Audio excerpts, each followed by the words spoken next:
Let's dig into the issue of safety in the context of the changes I've talked about. I must admit, I don't hear a lot about safety when I talk to leaders. They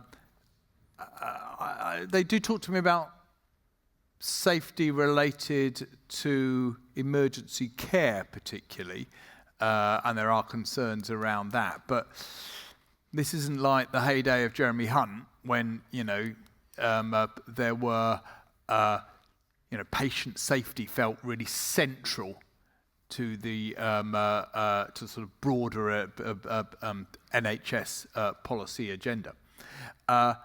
Doesn't mean it's any less important, just less talked about.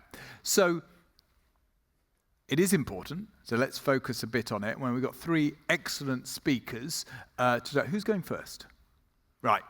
So we kick us off. We've got Ted Baker, who's done many things, including being Chief Inspector of the Hospitals for Care Quality Commission, but is currently the Chair of the Healthcare Services Safeties Investigation Body. Nearly right. Health Services Safety Investigation Body.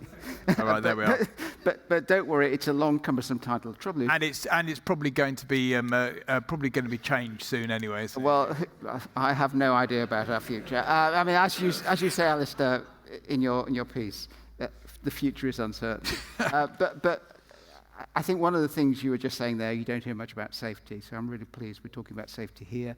Safety is part of the solution that the health services are looking for. It's not an add-on burden. It is actually part of the solution, as I'll try and make. We're talking about Never Events here, and Never Events are as frequent as ever in terms of their reports, about 400 a year. Why have we not been able to reduce the number of Never Events? They were introduced with great ambition many years ago, with the idea that focusing on them would reduce the number. A year or so ago, the Health Service Safety Investigations Body published a report about one particular type of never event, retained surgical swabs. The report is actually an excellent example of a system-based report, and I recommend it to you. It explores the ideas of never events as a concept and whether they are a helpful concept, which I think is something that might be worth discussing, and which there has been much discussion about in the past. But the central problem that investigation found was about the never event is how we manage it. If we focus in so many of these events on human failure, who made the mistake? Why did they make the mistake? They need retraining. That kind of expectation. Our expectation is if we eradicate human failure, we solve the problem. The report explains incredibly well why that is wrong. It's not humans that need to alter, it's the system in which they work. Part of the system that needs to change, for instance, for retained surgical swabs, is the need to focus much more on standardization and using appropriate technology to help the humans so they don't make errors. And that's why it's so relevant to what we're talking about today. Those observations are not new observations. A few years ago when I was at CQC, I published a report on never events and how we could reduce their frequency. It called for a change in the safety culture. It called for better learning from safety events and focusing on systems, not people. But it also called for better management of safety. It explained that we don't manage safety very well in the health sector. And again, that is one of the opportunities that may be emerging from the current changes in the health service that was worth exploring. It also highlighted the importance of consistent standards and the use of technology to reduce risk. In February last year, HSSIB reported on its finding about safety events involving positive patient identification, to come back to what Glenn was talking about a few minutes ago. Now, what we found was, in a series of investigations, patient identification is much more challenging than people realize. They think it's straightforward. It isn't. It's complex. And the risks of getting it wrong are vastly underestimated. In a series of investigations, we found that mistakes of patient identification are causing significant harm to patients. And the highest risk occurs when care of a patient is transferred from one provider to another, when often they don't use compatible or interoperable systems. And so identification is wrong. The main control is the use of the NHS number, but our investigations show that its use is inconsistent, with different providers using it in different ways. And one of the recommendations is there should be a system-wide scanning approach that's universal across the health services, so that identification of patients is the same all the way through, and those mistakes can be ruled out. So this comes back to what Glenn was highlighting a few minutes ago, the importance of doing that. And it will be an easy win for the health service. Technology used appropriately is an effective way of controlling risk, yes. For example, HSSOB has also identified the importance of scanning in reducing the risk of insertion of the wrong prosthesis in several reports. And while technology is part of the solution, it cannot operate effectively without changes in workplace practices. And those workplace practice changes need to be built into the design of the technology. Last year, we published a report on findings we had about EPR systems, where we found risks were being created because they were designed with poor usability or poor interoperability. So manual workarounds had to be introduced, and that added to the risk of using the EPR system. We've also highlighted in a series of reports, to come back to where I started, that we must be much better at managing safety. Learning from those who do better. Many industries manage safety much better than health services, even though they're actually lower risk than health services. Health services is a high-risk industry, but hasn't grasped how to manage safety effectively. If effective safety management isn't just about reducing harm, that's obviously very important, but it also improves workplace culture. One of the things that drives culture problems in workplaces in healthcare at the moment is that feeling of lack of risk that frontline staff work with every day. It will improve productivity, it will enable successful innovation, and it will save money. The latest OECD report that came out only a couple of weeks ago on the economics of patient safety shows that developed countries could make substantial savings if they improve the way they manage healthcare safety. And that is the opportunity we face, and it may be part of the solution to some of the problems Alistair has outlined. Thank you, Alistair. Thank you very much. Now we're going to hear from Nina Suji, who is Chief Executive of... Oh, are you going it? My notes were wrong. Sorry. Now, rewind. Now we're going to hear from Henrietta Hughes, who is the Patient Safety Commissioner for the NHS. Yeah, thanks very much, and it's lovely to be here. What I've heard this morning is all about how we can look at processes, systems, people, funding, flows, and strategy.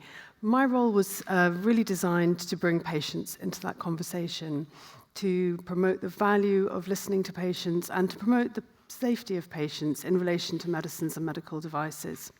And as Ted has said, the OECD have identified that around 15% of healthcare costs are caused by harm through healthcare itself, and that could be around 1% of GDP. So it's not just the moral argument or even the argument about why we're here to help in improving patients' lives, but it's also the economic argument. Safety needs to be strategic, not a tick-box approach. And last year, I published the Patient Safety Principles as a way of identifying areas that we can help to make decisions, including the patient's perspective. It's about developing a safety culture where we make the patient the heart of everything that we do, where we think about risks and how we mitigate them, we establish equity and identify and act on health inequalities, but also using data and transparency to improve patient outcomes with accountability in the right place. And I think that this is something I would really encourage everyone here to engage with, because everyone involved in healthcare needs to act, as Chris said, in that collaborative way to achieve the goals that we all want to see. And in terms of positive patient identification, I sit as an independent advisor to the MedTech Programme Board. And one of the things which I would say is really important in that with the Outcomes and Registries Programme is that we saw really good progress happening with that, but somehow it stalled and we need to really get it back on track. I've seen Scan for Safety operating in NHS trusts, and I really see that opportunity to get that approach of knowing where your patient is, knowing what treatment they're having, and making sure that the patient is actively involved in their care. But I would really like to see this more widely rolled out when organisations are able to. But in some patients, it's not suitable to be asking them, can you confirm your details to me? Because they may have sensory impairment, such as hearing loss or vision loss. And last month, I published The Safety Gap, a report looking at the needs of patients who have sensory impairments and how we really need to listen to them and build their experiences in to the way that we develop systems.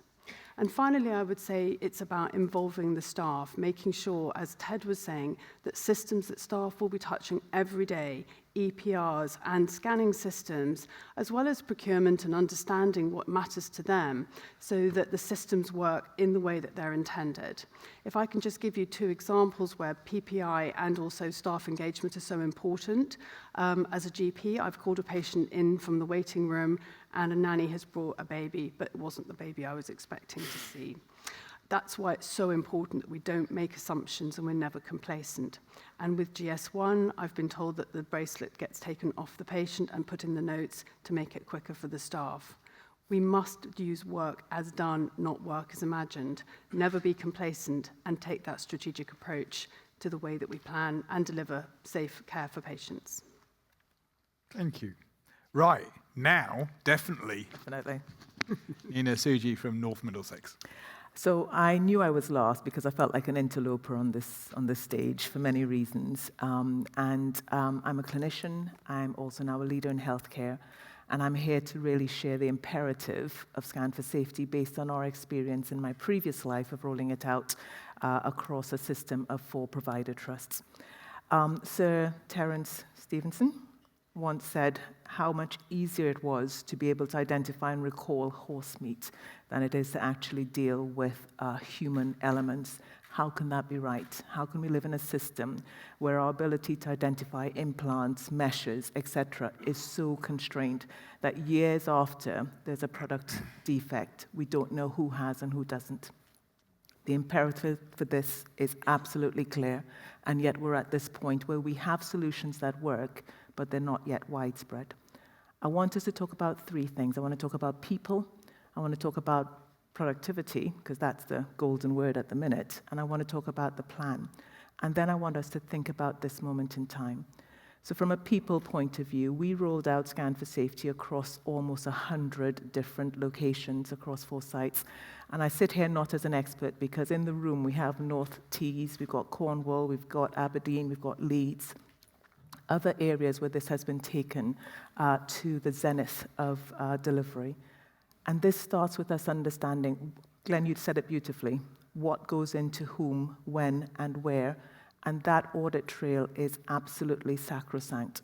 For us to do that in a way that's automated and digitized is clinically relevant, absolutely imperative. We've done change in the NHS many times, and 9 times out of 10 clinicians are resistant. Just the effort of change itself is difficult. This has to be one of the few examples where clinicians were absolutely asking for this change. Asking for it because they knew it was the right thing to do. It made life easier and safer if done well. And so one of the questions we need to ask is, how do we make the right thing, the easy thing, to add value to the flows of our clinicians and non-clinicians in day-to-day work? When we talk about people, we also need to think about our patients. We spoke about the ease with which we can tell whether there's a defect in terms of an implant. We also want patients to be able to know their own story. So we're using the NHS app more and more. I was at a conference just yesterday with a group of hematologists. I think you might call us a clot. And we were talking about how difficult it is, particularly across organizations, but even within organizations. And whilst we have EPRs as digital solutions, we all have different instances, even if we have the same EPR. And even if we have the same instance of the same EPR, there are workarounds. And so we don't have a mechanism whereby at the patient's side, we can absolutely capture the data we need to make sure we're safe. Productivity is the word of the moment, and I think many of us who are running organizations will know how difficult it is now to add to any cost improvement programs because all the low-hanging fruit is gone. And so some of this is about how we work together.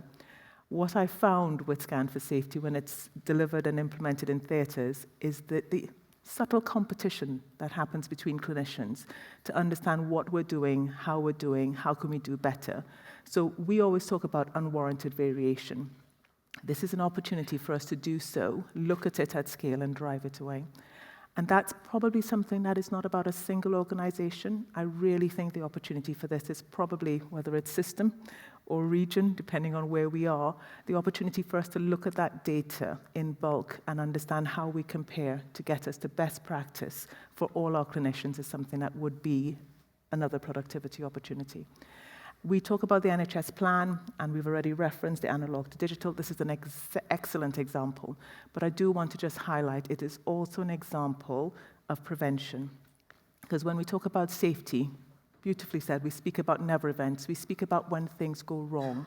We want to reframe that conversation to talk about always events, and Scan for Safety is a way for us to start thinking about setting up the infrastructure to have always events.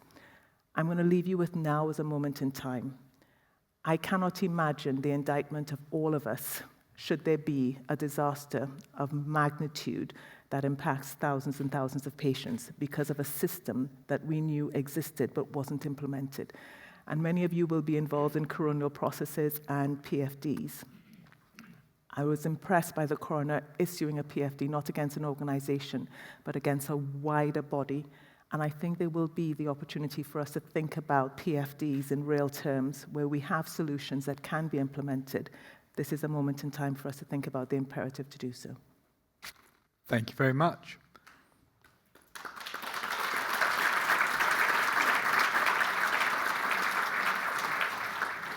Okay, I've got one question I want to ask all the panelists.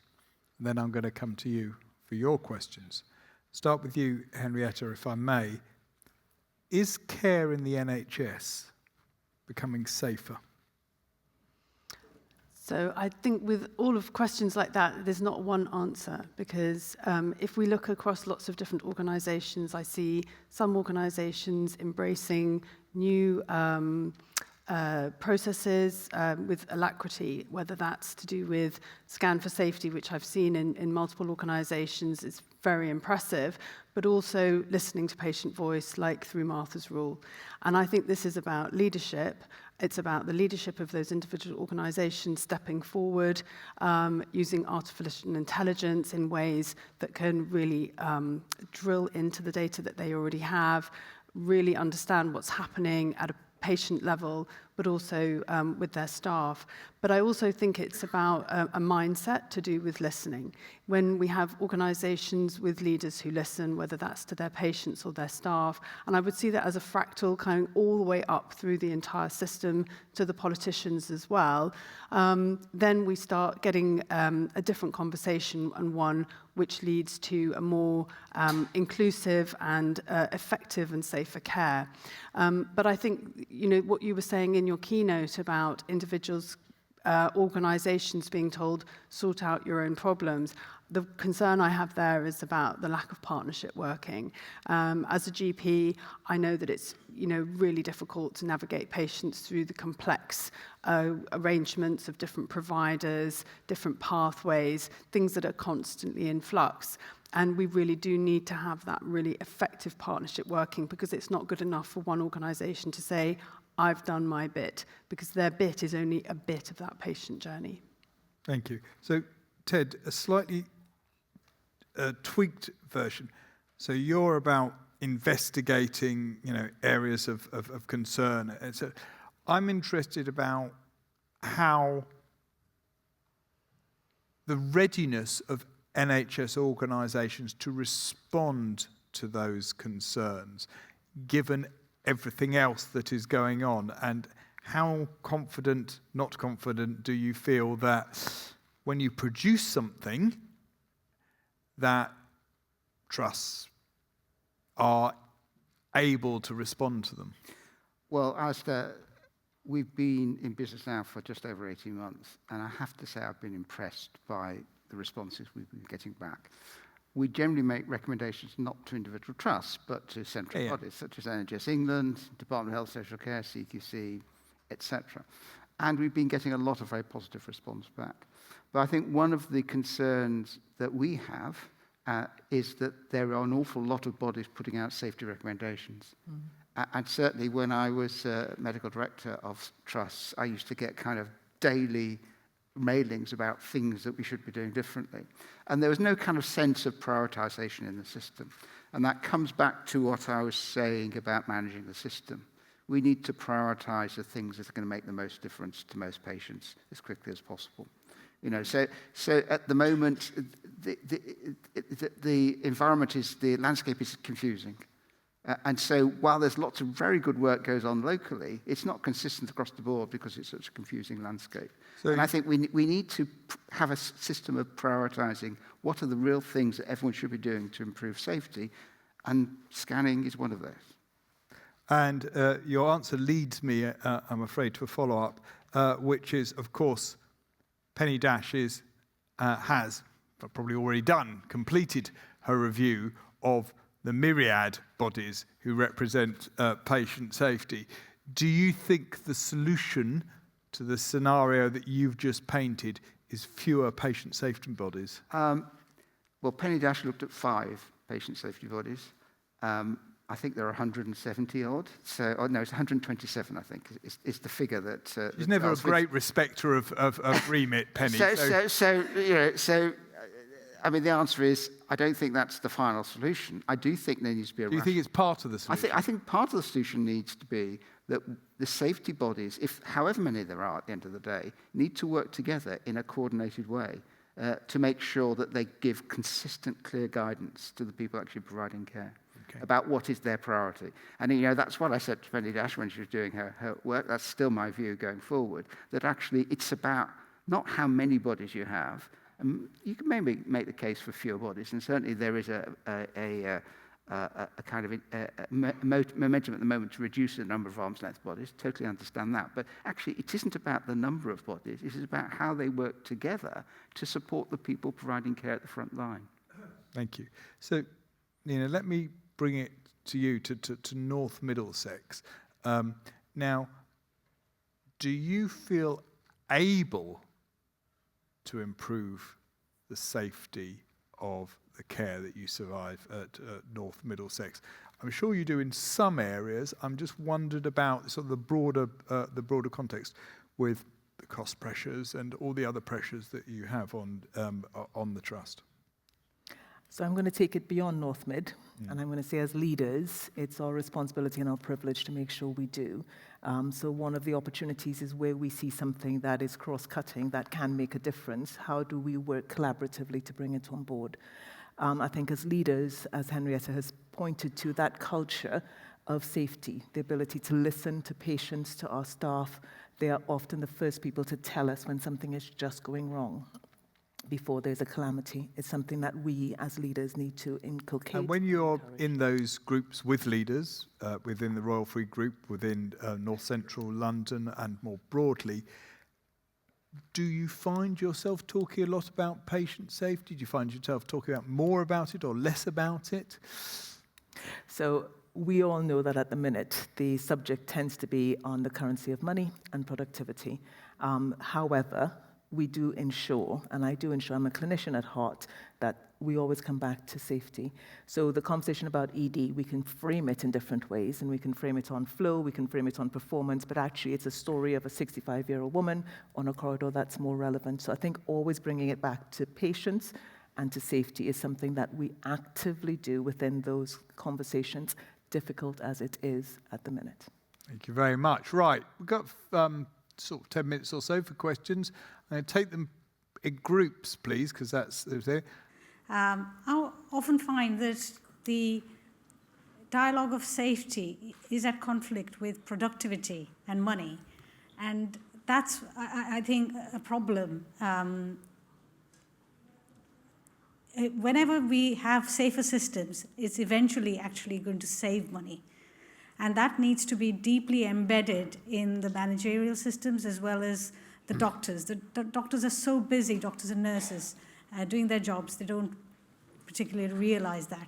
And the other thing I would want to say, and that I feel that scanning and technological solutions are really the answer to a large part of the problems, not everything, but they are.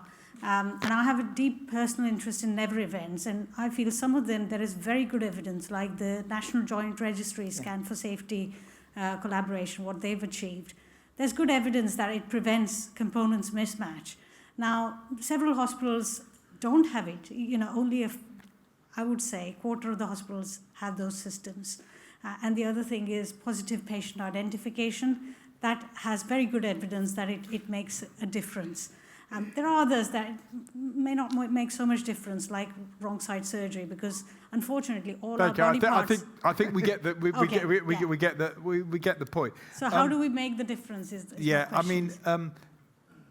I think the key word that you said in your initial question was eventually, and the NHS is very much not in an eventually space. It's a next week, next month, next quarter space. People say to me that the magic words this year are in-year saving. But you're involved in those kind of conversations day in, day out.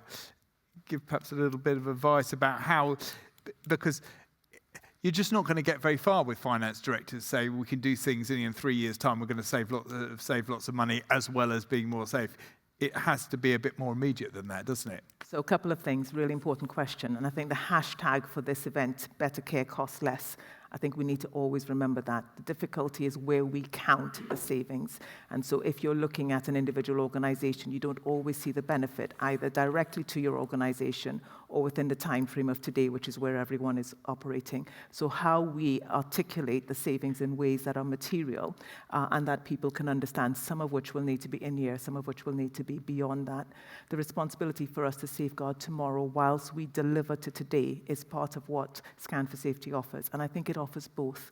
So we know that both from a reduction of harm, improvement of productivity, but also in terms of how we manage stock, they are direct savings to be had and to be amplified if we do that at scale. And that could be realised relatively quickly. And that can be realised relatively quickly, but more than that, amplified into the future. Yeah. I think the key thing is to avoid the use of the word eventually in any conversations with finance directors. Right, let's try and take a question here and a question there. Phil Lopish, Supply Chain and GS1 Manager at East Suffolk and North Essex Foundation Trust.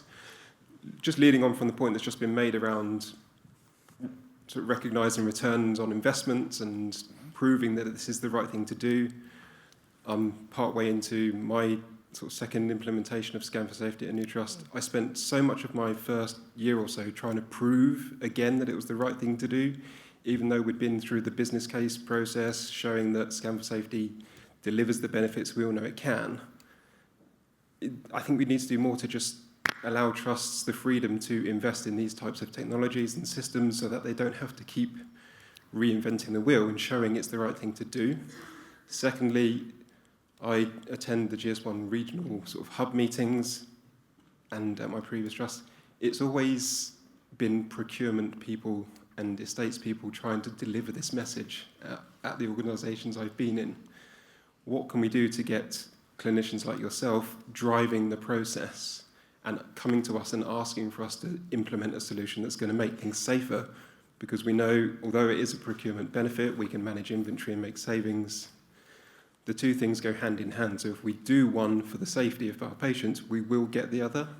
So we need someone else to bring us along for the ride, really. Yep, absolutely. Very good question. Sir? Mine actually follows on a little bit from there. So my name's Mark Allison. I work for Mason and Tunbridge Wells NHS Trust as a systems manager. We struggle with certain parts of our trust getting clinicians on board, particularly in theatres. Most of the others are fine. In theatres, there's a reluctance, there's continuous, we haven't got time. We also are part of procurement in our systems team, so I just wondered if you've got any tips, you particularly being a clinician, of how we get clinicians on board with this. Bloody surgeons. It's always the bloody surgeons, isn't it? It is always the bloody surgeons. So right, let's answer both those questions because they are nicely linked. Let's go. We'll start and then go that way. So a couple of things. There's some amazing people in the audience who've been working collectively to try and make sure the case for change is something we only have to sell once, because we have beautiful examples. So that's work that should come and make your lives a little easier. Secondly, I think that surgeons are wonderful people. There's always, they want to operate. And actually, this is something that allows them to operate more safely. There is a capital investment in time and effort to learn. And I think just once you get past that, there are multiple surgeons in the region where I deployed who will come and speak as champions to the benefit of this. So I do think there are clinical voices in this room and in the system where I've worked and in other places who can speak positively, how we connect those voices and try to engage and recruit new surgeons. Get Miles to invite Tim Briggs to come and talk to your surgeons. Won't have a problem after that. Really? Henriette. So I would say that there are other teams in the organisation who can help to sell that story in. And I would include the patient safety teams and particularly the patient safety partners. When you bring patients into the conversation, people's behaviours tend to improve. If you've got patients, particularly those who've experienced a never event, who've had wrong site surgery or who've had wrong, implant inserted, and at Maidstone and Tunbridge Wells, I know that you have urogynecologists there who may have patients who've had that kind of experience. So I would absolutely say bring people into the conversation who are the ultimate recipients of care, because procurement is not the end. It's part of that process of getting the right product into the right patient at the right time. And that's where I have these conversations with the program board of the MedTech strategy. Right product, right place, right time is the right place in the right patient, not just the right shelf in the clean utility in theatres. Thank you. Ted, you get the honour of the last word. Well, safety brings together the interests of all the diverse groups. It brings together the interests of the organisation who's trying to be productive and manage its finance effectively. It brings together the interests of patients because it reduces harm, but it also makes the working lives of clinicians much easier. One of the things that clinicians face every day is managing a system where there's risk that they can't control, and that puts enormous pressure on them. So we need to win clinicians over to the understanding that safety actually will make their lives easier. It'll make their patients happier, but also make their lives easier. So I think we do need to change that perception about safety and work with them to understand that. But safety brings it all together, which is why it's so important and why it's more than just reducing harm to patients. It is about changing the culture in organisations for the better for patients, but also for staff. Thank you. So I think I might just leave you with one last thought. You'll hear from lots of people from the centre and procurement today. One of the trends, I didn't talk about it actually, I probably should have done, is that the NHS is doing a lot more thinking about buying things once, making decisions around sort of not going back to the National Programme for IT type approach, but actually saying maybe we just should buy ambient voice technology for all GPs and just let it get on with it. One of the questions around GS1 and the barcoding, which I've followed for a long time and always been very interested in, is how, and it was picked up a bit in one of the questions here, which is why aren't we all doing it? Why isn't it something that is sort of, standard? It seems to me that this is a particularly useful time to press that argument, because you may, money notwithstanding, be pushing at an open door, because I think there is a sense of we've got to try and find some fixes that have an impact across the service and can be quite meaningful in a sort of, before the end of a parliamentary term. Right, that's us done. Let's thank our panel.